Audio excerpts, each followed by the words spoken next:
Hi everyone, it's Miss Hakvari in the library. I wanted to tell you a little bit about the book Walking in Two Worlds by the author Wab Kinew.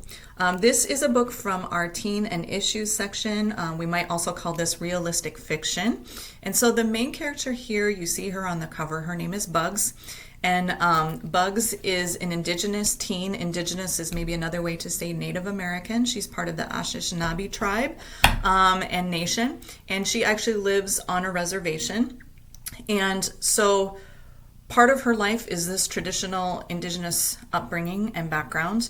And there are issues living on the reservation, some problems that make her life kind of challenging. She's also very introverted, shy, kind of a loner, and that makes being around other people kind of difficult. It's hard for her to connect. And that's kind of her real world self, the self we can see. The self that's kind of private is Bugs has this game that she plays. She's an avid video game enthusiast and spends a lot of time in this multiplayer role-playing game, and she's really, really good at it. She's really skilled. And there, in that virtual world, she's very confident, she knows who she is, and she feels good about that. So it's an interesting contrast, because in the real world, she's kind of uncomfortable with her indigenous self and how that relates to like the bigger world outside and off the reservation.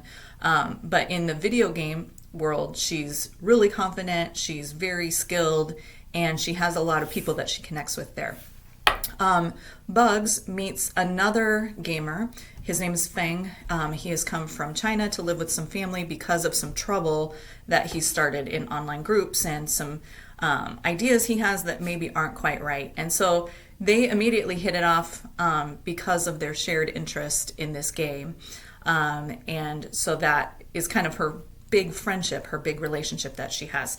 But there's sort of a betrayal that comes up and makes things difficult, not just in the real world for Bugs and for Fang, but also in their virtual world. So if you are curious about what it's like to maybe be a part of a Native American culture, maybe what some of the challenges are in living in reservation life, or maybe what it's like to move between kind of two different cultures where you're kind of one way out in the world and maybe a slightly different way with your family or in virtual world, something like that, you'll probably really enjoy reading the book Walking in Two Worlds.